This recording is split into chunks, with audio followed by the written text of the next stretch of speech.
살아계시며 지금도 이 시간 우리와 함께 하시는 만군의 여호와 아버지 하나님 감사합니다.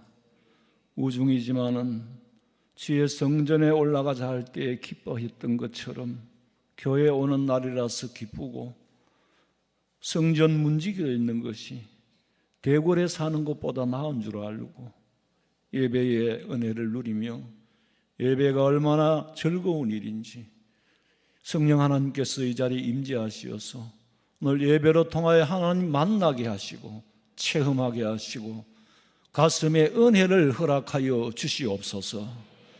다시 오실 예수님의 이름으로 기도하옵나이다. 아멘.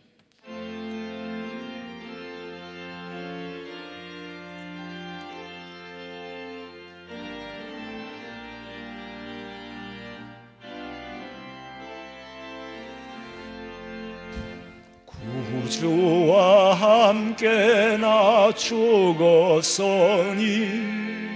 구주와 함께 나 살았도다. 영광의 그날이 이르도록 언제나 주만 바라봅니다. 언제나 주는 날 사랑하사 언제나 새 생명 주시나니 영광의 그날을 이루도록 언제나 주만 바라봅니다. 맘속에 시험을 받을 때와 무거운 근심이 있을 때에 주께서 그때도 같이 하사 언제나 나를 도와주시네. 언제나 주는 날 사랑하사 언제나 새 생명 주시나니 영광의 그날이 이루도록 언제나 주만 바라봅니다. 뼈 아픈 눈물을 흘릴 때와 서라린 마음으로 탄식할 때 주께서 그때도 같이 하사 언제나 나를 생각하시네. 언제나 주는 날 사랑하사 언제나 새 생명 주시나니 영광의 그날에 이르도록 언제나 주만 바라봅니다. 내 몸의 약함을 아시는 주 못 고칠 질병이 아주 없네. 괴로운 날이나 기쁜 때나 언제나 나와 함께 계시네. 언제나 주는 날 사랑하사 언제나 새 생명 주시나니 영광의 그날에 이르도록 언제나 주만 바라봅니다. 봅니다.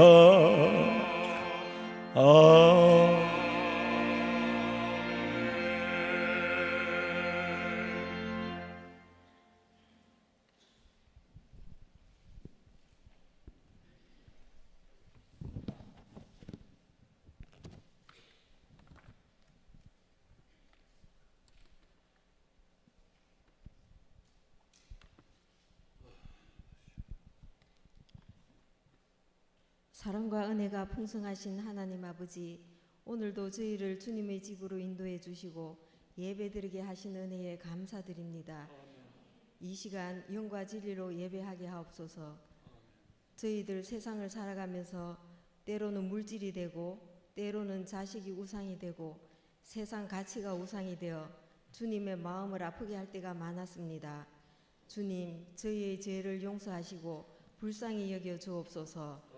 세상의 헛된 것을 쫓아가는 삶이 되지 말게 하시고 주님의 뜻을 이루기 위해 수고하며 주 안에서 기쁨을 누리는 삶이 되도록 인도하여 주옵소서. 매일매일 누리는 일상이 가장 큰 복임을 깨닫게 하시고 항상 감사하는 삶을 살도록 도와주옵소서. 하나님께서 명하신 말씀 따라 좌로나 우로나 치우치지 않고 끝까지 참고 인내하는 자에게 승리의 면류관을 주신다고 하신 주님, 저희가 말씀 붙잡고 참고 인내하는 가운데 풍성한 열매를 맺는 복된 자들로 세워주옵소서. 하나님의 은혜로 이 교회를 세워주신 하나님, 우리 교회가 이 시대에 쓰임받는 교회 되게 하시고 구원받는 사람을 더하게 하는 교회 되게 하옵소서. 담임 목사님을 붙들어 주셔서 영육간에 강건하게 하시고 성령 충만한 은혜를 더하여 주옵소서. 성도들의 과정과 일터를 지켜 주옵소서. 질병으로 고통받는 환우들에게는 치유와 회복의 은혜를 베풀어 주옵소서. 지금까지 우리나라를 지켜주시고 보호하심에 감사드립니다. 이 나라를 다스리는 대통령과 위정자들이 하나님을 두려워하며 하나님의 뜻대로 이 나라와 민족을 다스려 주옵소서. 하나님께서 우리에게 맡기신 다음 세대를 위하여 기도합니다. 다음 세대를 살리는 것이 우리의 눈물과 기도임을 기억하며 기도로 나아가게 하시고 항상 하나님께서 저들과 함께하여 주시옵소서. 해외에서 선교하시는 선교사님을 지켜주시고 이 나라와 이 민족을 불쌍히 여겨 주옵소서. 우리 담임 목사님 말씀 선포하실 때 성령 하나님 역사하여 주옵소서. 하나님께 올려드리는 마리아 찬양을 기쁘게 받아 주시옵소서. 다시 오실 예수님 이름으로 기도드립니다. 아멘.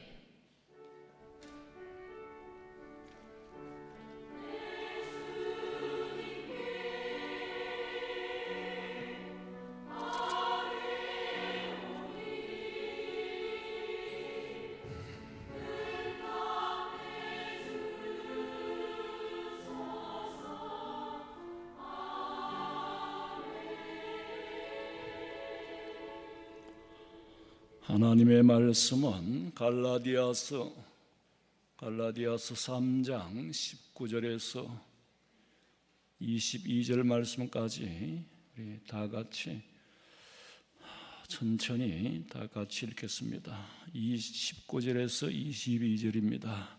그런즉 율법은 무엇이 다 천사들을 통하여 한 중보자의 손으로 베푸신 것인데 약속하신 자손이 오시기까지 있을 것이라. 그 중보자는 한 편만 위한 자가 아닌 하나님은 한 분이시니 그러면 율법이 하나님의 약속들과 반대되는 것이나 결코 그럴 수 없느니라. 만일 능히 살게 하는 율법을 주셨더라면 의가 반드시 율법으로 말미암았으리라. 그러나 성경이 모든 것을 죄 아래 가두었으니 이는 예수 그리스도를 믿음으로 말미암는 약속을 믿는 자들에게 주려 함이라. 아멘. 찬양 드리겠습니다.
모든 것이 하나님의 은혜인 줄로, 은혜로 사는 줄로 믿으시기를 주님의 이름으로 축원합니다.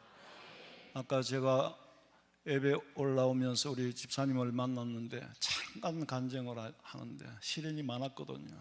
위험한 일도 당하고. 근데 너무너무 감사하대요. 하나님이 참 그 짧은 간증이지만은 그 속에 담긴 메시지를 제가 다는 모르지만은 충분히 이해를 합니다. 받은 바 은혜가 너무너무 크고 지금 현재도 진행 중이에요. 우리 속에 역사하고 계시는 하나님이에요.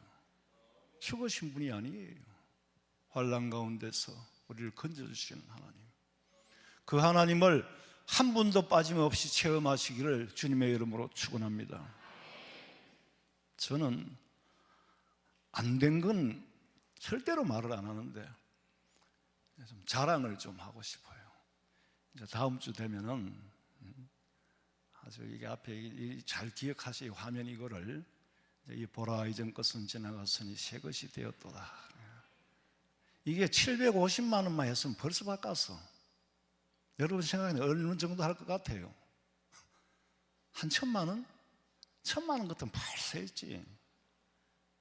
말을 안 하란다. 나중에 재정부 물어보세요. 5,000만 원 같으면 벌써 했지. 감이 가요? 그냥 이건 그냥 이렇게 바꾸는 게 아니고 일을 벌써 매일 전부터 하는데 이걸 우리 권 목사가 이걸 네가 책임지고 해라 그랬더니 막 스트레스를 받아가지고 막 목사님 제가 이거 하는데 죽겠는데 목사님 왜 했습니까? 돈만 좀 하는 것 같아도 그런 게 아니에요. 뭔가 턱 되면 턱 되는 줄 알아도 과정이 있습니다. 돈 주고 하는 거, 돈 주고 그러면 마트가 해와. 그러니까 평생 제가 안 된 일을 지금 처음 자랑하는데 무사히 공사가 잘 될 줄로 기도하시기 바랍니다.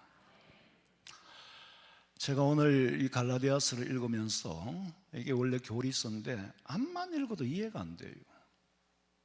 여러분 이번에 다시 한번 읽는다고 이해가 될까요?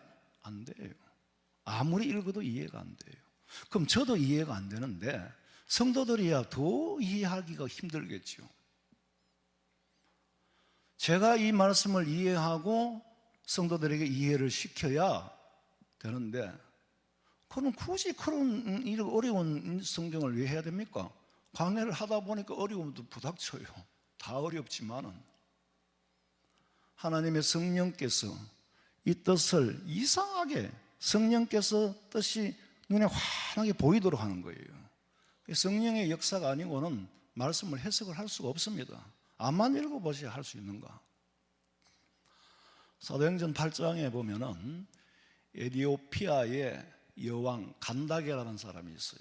간다게의 여왕의 국고를 맡은 내시, 그러면은 재무장관쯤 되겠죠.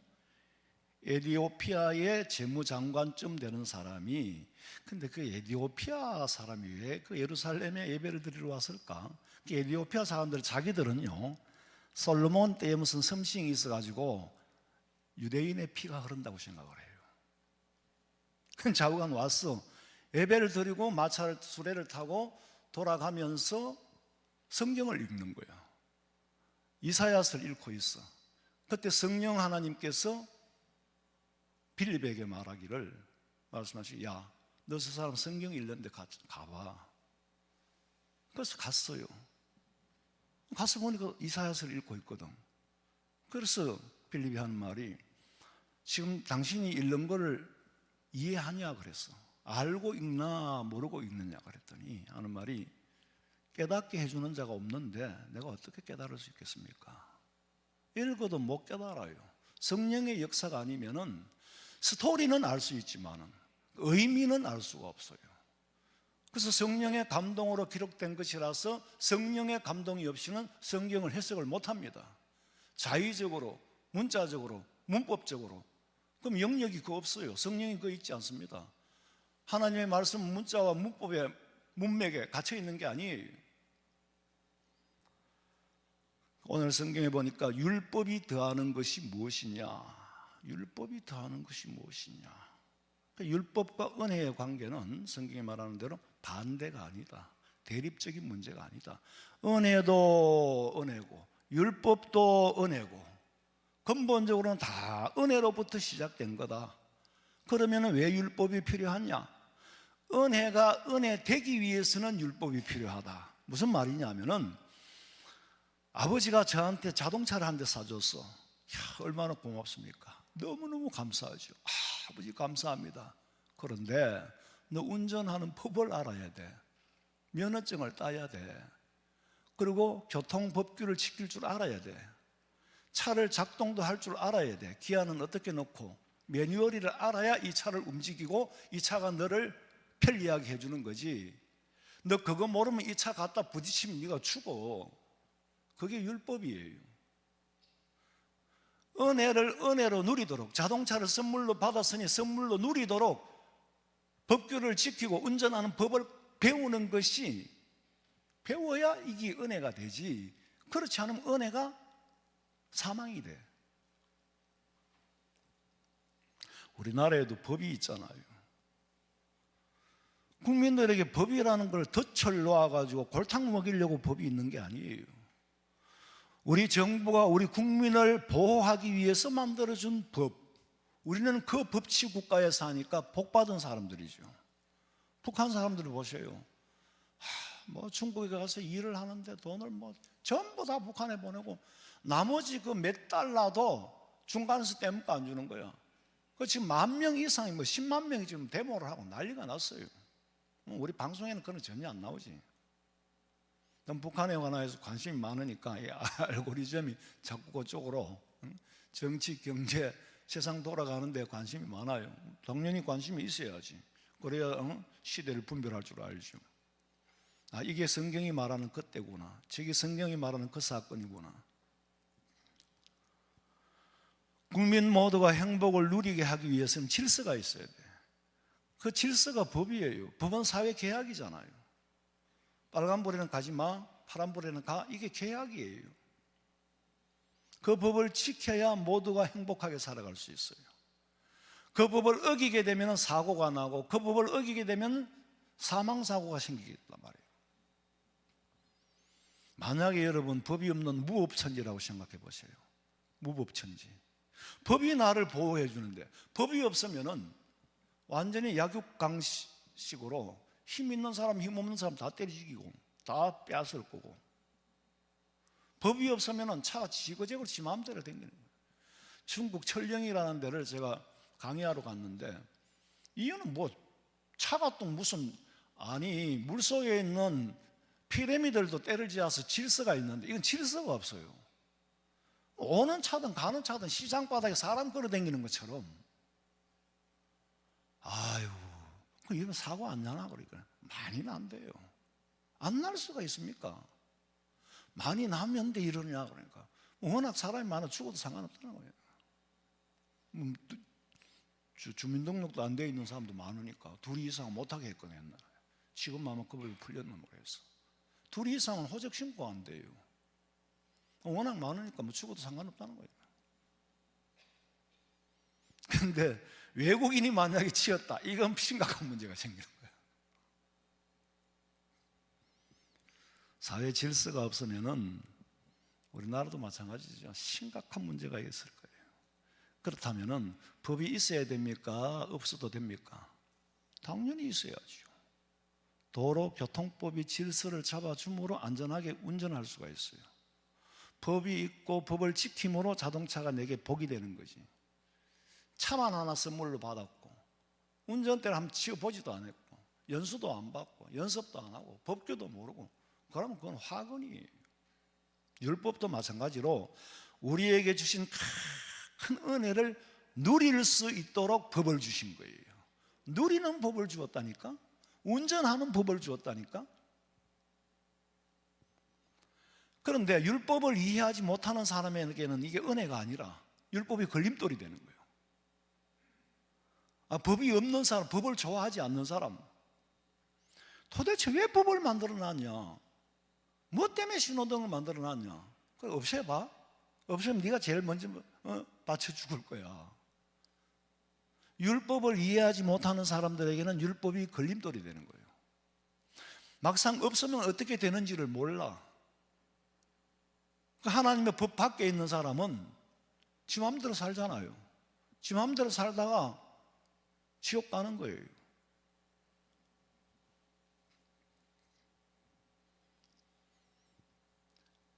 율법이 왜 존재하는지를 이제 알았어. 구원은 믿음으로 받았지만은 구원받은 백성은 율법을 지킴으로 은혜를 누릴 수가 있는 거예요. 구원은 믿음으로 받았지만은 구원받은 백성은 하나님의 말씀대로 살아야 차를 운전을 잘 한단 말이에요. 지옥 보내려고 율법을 만든 게 아니에요. 19절에 보니까 그런즉 율법은 무엇이냐? 범법함을 인하여 더한 것이라. 죄를 자꾸 지면요, 그 죄를 못 짓도록 법을 또 하나 만들어요. 또 다른 엉뚱한 죄를, 생일에 안 짓던 희한한 죄를 짓는 거야. 이제 사람들이 점점. 그럼 또 법을 만들어야 돼. 옛날에 없던 법이요, 막 점점 늘어나가지고 법을 전문으로 하는 사람 법을 다 못 외우는 거예요. 워낙 해괴망측한 일들이 일어나니까 이런 죄는 지금 법이 없다는 거예요. 법이 없으니까 법으로 다스릴 수 없다는 거예요. 당연히 다스려야 되는데 지금 법으로서는 이 법이 여기 해당되는 법이 없다는 거예요. 그걸 할 수 없이 또 법을 만드는 거예요.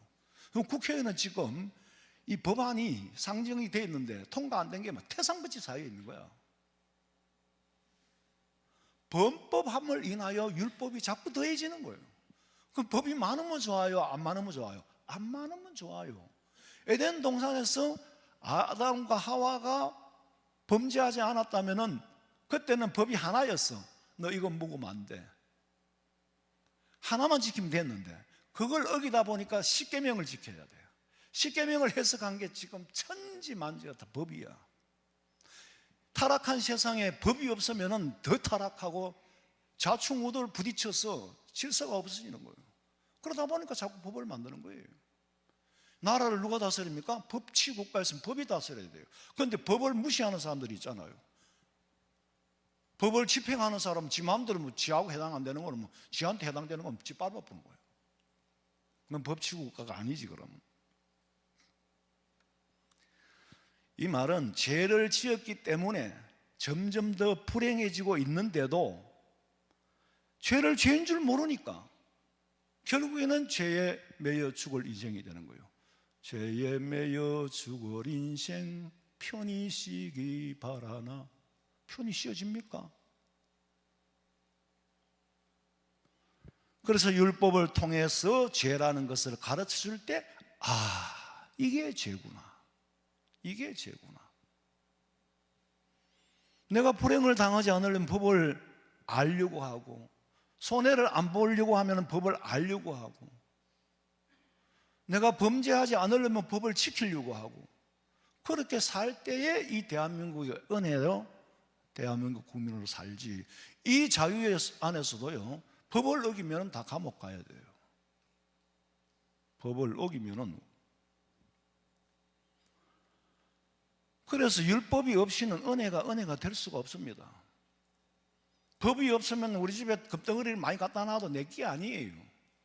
심시한 놈이 와가지고 망치 들고 와가지고 막 때려 부수고 뺏어가면 내게 아니라니까. 범법한다는 말은 파라바세온이란 이제 하말티아라는 말하고 두 가지를 썼는데, 하말티아라는 말은 관역이 있는데 관역에서 빗나갔다, 화살이 빗나간 거를 하말티아라고 그래요. 근데 파라바세온이라는 말은 줄을 넘었다는 거죠. 그것도 역시 빗나간 건 빗나간데 이거는 줄을 넘은 거고 하나는 빗나간 거고. 근데 율법이 죄라고 줄을 떡 쳐놨어요. 이렇게 죄라고 줄을 쳐놨는데 줄을 넘어가면은 범법이 되는 거예요. 넘어가지 마라. 유럽이나 큰 목장들 보면은요, 보니까 소를 막 한꺼번에 막 수천 마리 키우잖아요. 수백 마리, 수천 마리 키우고 양도 수백 마리, 수천 마리 키우는데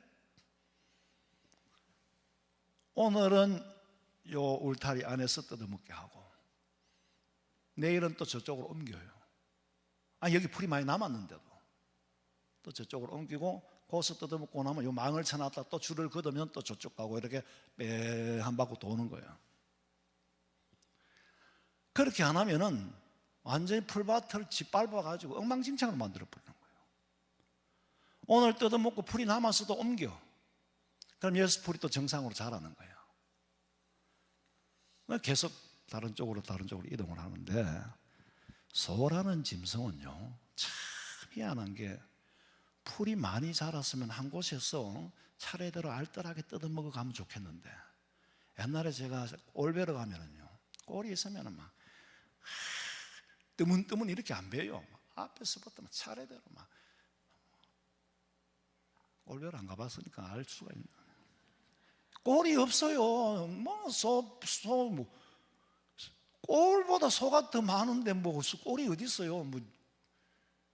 반질반질해요. 반질반질한데도 막 비면 그냥 알뜰히 비면 한 망태를 베야 돼. 근데 이 소라는 짐승은 풀이 자랐으면 알뜰하게 뜯어먹으면 좋겠는데 안 뜯어먹는다니까. 망이 있으면 수북한 거 위에 부드러운 거 실실 뜯어먹고 딴 데 가는 거 다 짓밟아버리는 거예요. 옛날에 머리 잘못 깎으면 소 뜯어먹나. 소 뜯어먹나. 옛날에 제가 성서에서 띠바라고 할 때 애들이 아빠 술 취한 사람이 깎았나 하더라고요. 그럼 옛날 사람들 같으면 소 뜯어먹나. 제가 어릴 때 소 먹이러 가면은요, 사실 그 소 먹이러 가는 게 참 땡볕에 참 힘들잖아요. 근데 무조건 학교 갔다 오면 소 먹이러 가는 거예요. 가는데 제일 편한 거는 문 까놓으면 제일 편해요. 문 까놓으면 내 마음대로 돌아다니면 놀다가 저녁에 몰고 오면 되는데, 그러다 보면 배가 합죽해. 폼포가 난다니까. 뜯어묻는 거하고 안 뜯어묻는 거하고 표가 난다니까. 그렇지만 애들은 가능하면은 문 까놓고 미기가 옹기에 문 까놨다 저 문 까놨다 옹기에 맸다가 이제 그래가 몰고 오기도 하고 뭐 산에 보내기도 하고 뭐 방법이 여러 가지라요.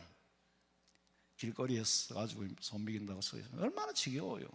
이러면 동네 해가 빠져야 들어가는데 일찍 몰고 가면 저녁 반찬 해물라고 몰고 왔나? 이렇게 하는 거예요. 잠깐 그랬어요. 근데 어떤 데는 꼴이 많아. 그러면 그거 묶어놓는 거야. 묶어놓고 요거 다 뜯어먹으면 또 딴 데로 옮기려고 좀 이까리를 좀 길게 해가지고, 그러니까 묶어놓고 그러면 이제 내 마음대로 놀러 다녀도 되잖아요. 남의 밭에도 안 들어갈 거고.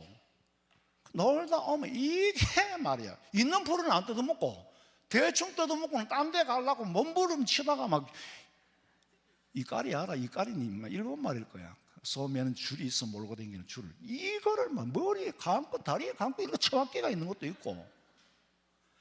이놈의 소새끼야, 놔두면 풀이나 뜯어먹지 왜 설치가지고. 근데 소는 안 그래요. 소는 내 생각과 네 생각이 다르다는 거지. 내 뜻과 네 뜻이 달라. 저는 소 마음을 이해할 수가 없어요. 소가 안 돼봐가지고. 근데 소가 참 까다로워요. 부드러운 게 있으면 그것만 씩 뜯어먹고 딴 데로 간다. 소는 씹질 안 하잖아요. 쓱 뜯어먹고 가서 위장해서 조용하고 한가할 때 책임질을 하는 거예요. 침을 질리려면 그때야 이제 맛을 아는 거예요. 주의 말씀을 묵상한다는 말은 원래 책임질한다는 말이에요. 다윗이 주의 말씀을 주야로 되책임질하는 거예요. 씹으면 씹을수록 꿀이 달어. 그러니까 소가 침을 흘리잖아요. 너무 맛있으니까. 여물을 먹을 때도 소가 맛이 있으면 침을 흘려요. 맛이 없으면 침을 안 흘리는 거예요. 그래서 시편을 읽으면 나는 옛날에 소들이 이제 일하다가 또 여물을 주고 이제 묶어놓고 그러면 이제 일하고는 더 씹는 그게 생각이 나. 야, 다윗이 들판에서 주의 말씀을 이렇게 묵상하고 되새김질을 했겠구나. 그러니까 송이 꿀보다 더 달다는 것이. 여러분, 하나님 말씀을 계속 묵상하고 기도하고 그럼 송이 꿀보다 더 달어. 말씀이 달면은 인생이 풀려. 말씀이 달면은 인생이 새로워져. 말씀이 달면은 인생이 새로워진다니까. 삶이 새로워지는 거예요. 말씀이 맛이 없으면 그거는 끝난 거야.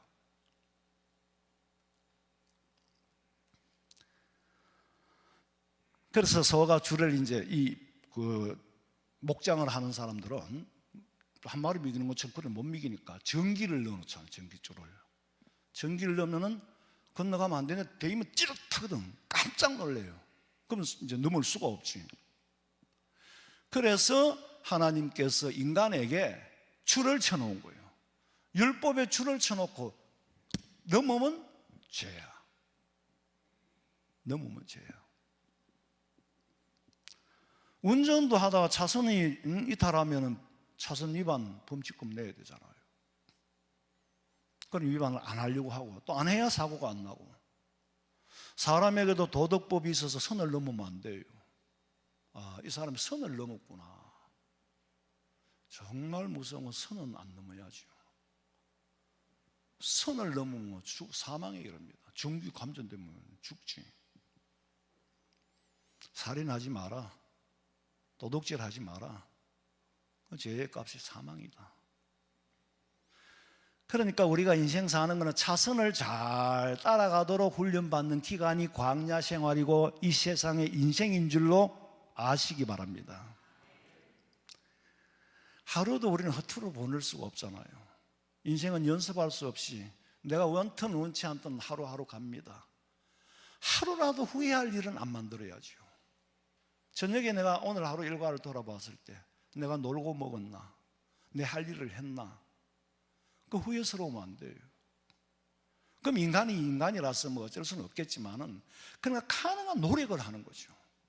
내가 오늘 밥 3끼 먹고 한 게 뭐 있냐? 그 나는 내 할 일이 있잖아요.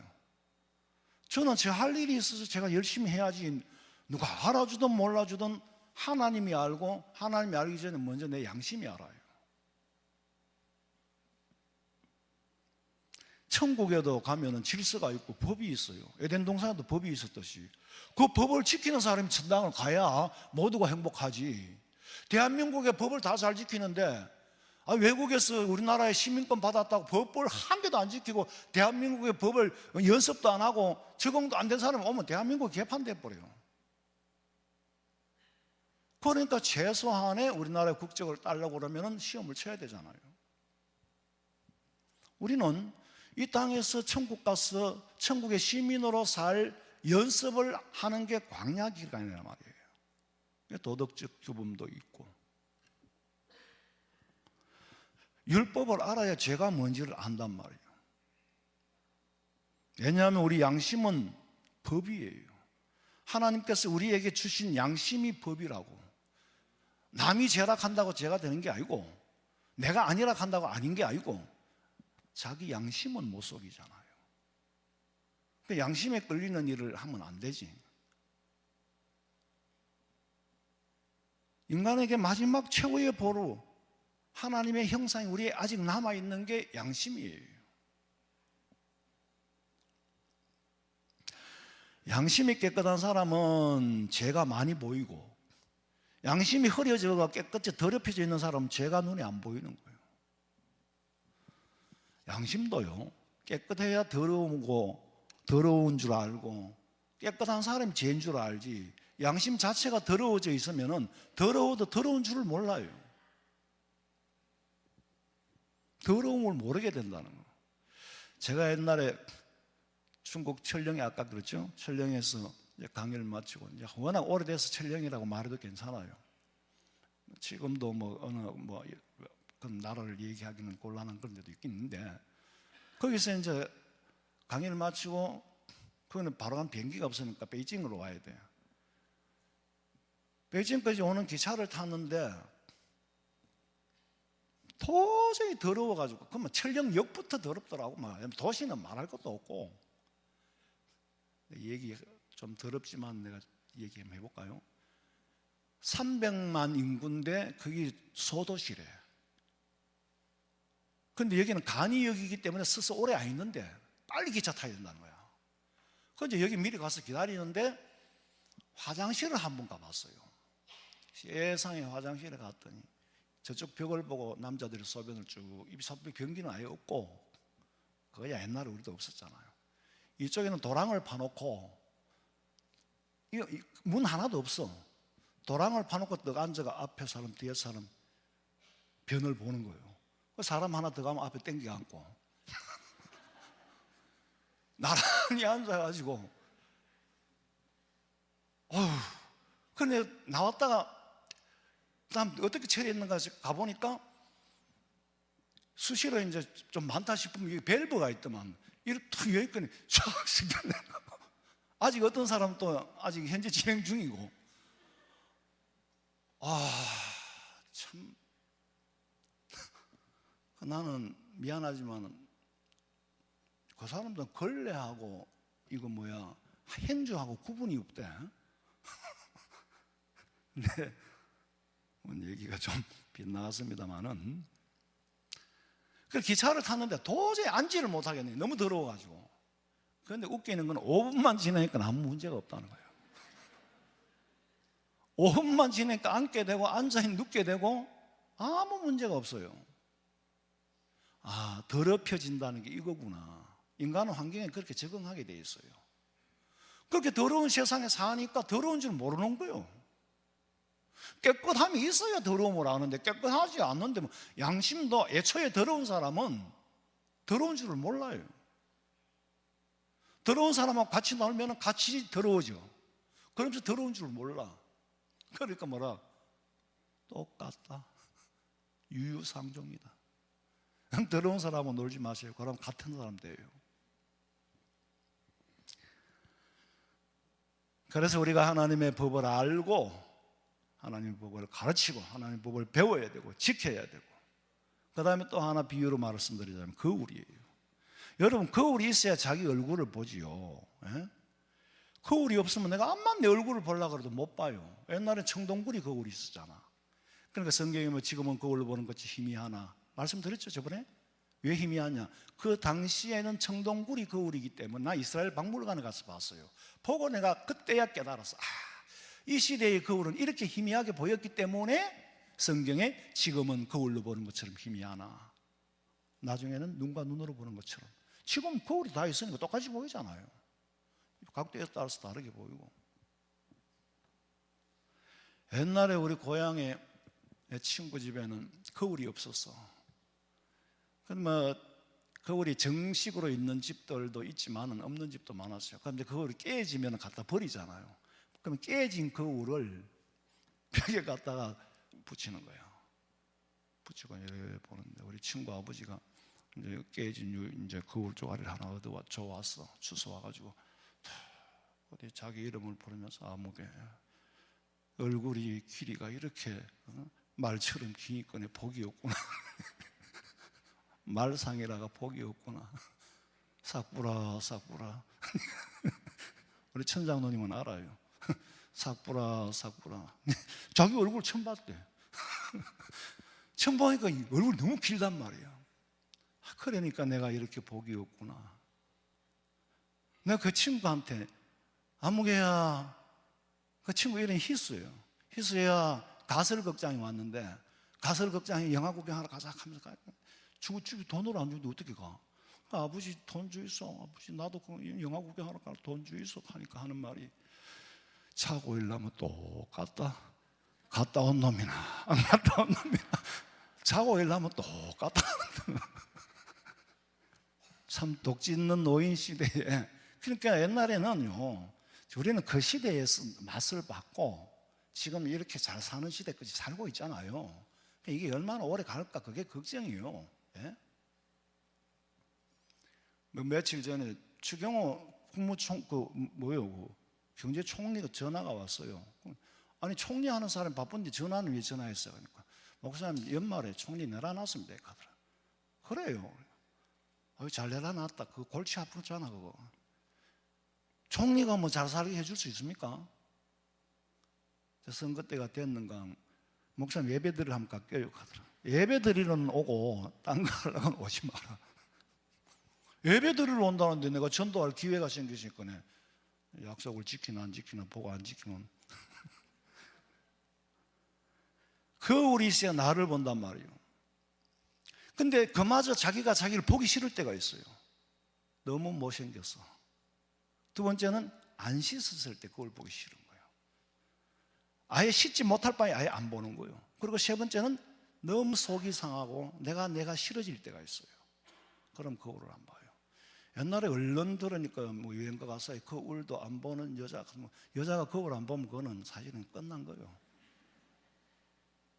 저는 가요계를 떠난 지가 45년 돼가지고, 아니 어쩌다 텔레비 틀면 뭐 가요 무대 이런 노래가 나오대요. 가수도 처음 봤고 이 노래도 처음 들어봤어. 우리 집사람 저런 사람도 있었나? 나도 모르지. 자기도 가요계를 떠난 지가 45년 됐으니까.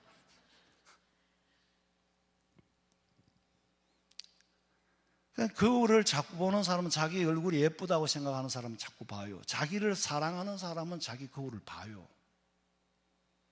거울이 보기 싫어지면 정신병원에 가야 돼. 정신적으로 굉장히 상처를 받았거나 자기가 싫은 거예요. 거울 보기 싫을 때 있잖아요. 살다 보면 만사가 귀찮을 때. 그런데 우리가 죄를 알려면 율법이라는 거울을 봐야 뭐가 묻었는지 안 묻었는지를 알아요. 하나님의 뜻을 알게 되고.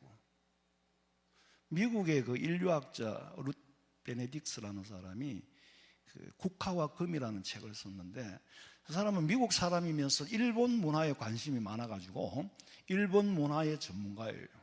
책을 썼는데, 서양 문화는 죄의 문화거든. 죄의 문화라. 일단 기억을 해놓아요. 일본 문화는 우리하고 비슷해요. 수치의 문화예요. 우리보다 훨씬 더 심하지. 수치의 문화예요. 무슨 말이냐면은 일본 문화는요, 다른 사람이 나를 보고 뭐라 할까? 체면이 굉장히 중요한 거예요. 체면이 자기 존재야. 체면에 신경을 쓰는 거예요. 서양 사람들은 체면은 없어요. 나는 내가 죄 지으면은 회개하면 되는 거고 고치면 되는 거지, 남의 눈, 뭐 체면 이런 게 없단 말이에요. 그게 지금 뭐 장단점이 있겠지만은 누가 뭐라 그러든지 자기 방식대로 사는 거예요. 그런데 일본 사람들은 체면 문화, 수치 문화, 고추고도 체면을 생각하는 거예요. 남들이 뭐라고 하느냐.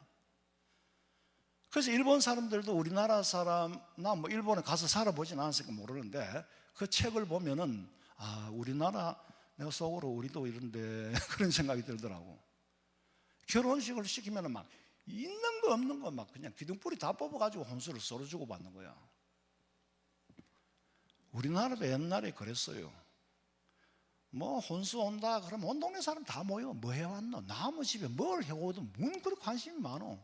뭐 해왔노 그래가지고 많이 해왔으면 아이고, 그게 해온 게 이제 그쪽 쪽에 신랑 측이든 신부 측이든 그 가문을 들여다본다는 거지. 그러니까 그게 시집 보내는 사람이나 장가 보내는 사람이나 아들, 딸 체면 안 깎이려고 있는 거 없는 거 다 하는 거예요. 그게 체면 문화예요. 체면이 안 쓰면 안 된다는 거예요. 수치를 당한다는 거예요.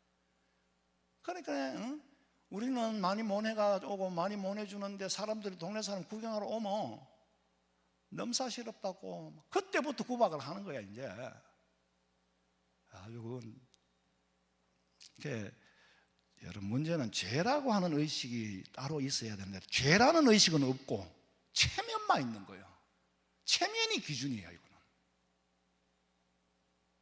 체면이 있어야 한다는 그런 문화에서 벗어나지 못하니까 결국에는 자살까지 하잖아요. 일본 사람들은요, 체면 안 쓰고 수치를 당하면, 수치가 뭐냐면 체면이 안 쓸 때 수치가 난 거야. 그래서 자살을 하잖아요. 일본 사람들은 시끄럽게도 안 해요. 조용히 자살하는 거예요. 밤새도록 우리는 싸우다가 밤팀이 되고 아침 되면 또 살잖아요. 그런데 일본 사람은 밤새도록 조용한데 아침 되면 이별이에요. 이혼이야. 일본 문화가 그런 거예요. 자살하는 이유가 남 부끄러워 못 살겠다는 거지. 서양 사람들이 자살하는 거하고 달라요. 체면이 죄의식의 객관적인 기준이 될 수가 없잖아요. 그런데 이 체면이 기준이라. 죄의 문화라는 건 뭐냐면 죄의 기준은 하나님의 말씀에 두는 거예요. 말씀에 두다 보니까 남이 뭐라 하든 간에 내가 하나님 앞에 떳떳하면 돼. 이건 회복할 수가 있는 거예요. 체면은 내가 세울 수 있는 한계가 있잖아요. 뭐 체면 세우려고 하면 돈이 있어야 체면을 세우지. 뭐 아는 게 있어야 체면을 세우지. 그거는 내가 할 수 있는 문제가 아니에요. 그게 어떻게 우리 삶의 기준이 됩니까? 하나님의 법이 우리 삶의 기준이에요. 예? 누가 뭐라 그래도 하나님의 법이 내한테 기준이라고. 회개하는 사람은 다시 일어설 수가 있는데 체면 때문에 수치라고 생각하면 회복이 안 되는 거예요. 그러니까 죽음을 선택하는 것이. 오늘 너무 길게 안 하고 여기까지 하겠는데, 자, 우리 율법은 우리를 불행하게 만들기 위해서 만들었어요? 은혜가 은혜 되기 위해서 만들었어요?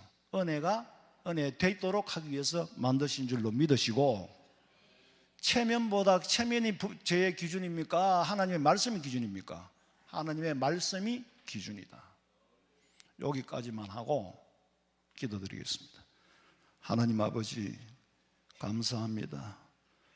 율법이 우리에게 은혜인 줄 모르고, 율법은 우리를 망가뜨리고, 율법을 오해하여 율법을 지켜 구원받는 줄로 너무나도 혼란스러운, 참 진리를 알지 못하는 방황하는 사람들, 우리는 오늘 한 가지라도 진리를 깨닫고 깨우치고, 하나님 체면보다는 하나님 보시기에 부끄러움이 없는 그런 삶을 살고 날마다 후회하지 않는 삶을 살아가기를 원합니다. 우리는 실상은 다 죽어가고 있지 않습니까? 뒤돌아볼 때 그 짧은 인생을 후회하지 않고 아버지 앞에 상 받을 일을 차곡차곡 쌓아가도록 도와주시옵소서. 다시 오실 예수님의 이름으로 기도하옵나이다. 아멘.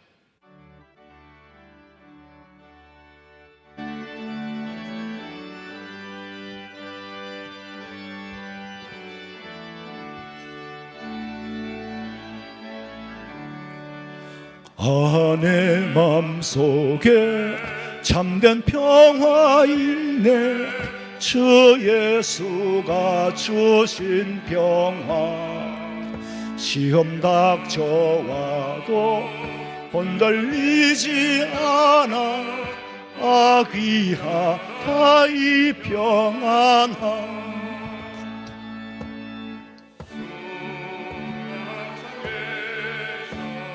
내 맘속에 주가 항상 계셔. 기쁘다 주 나의 맘에 계셔. 위로하시네. 어찌 내가 주를 떠나 살까.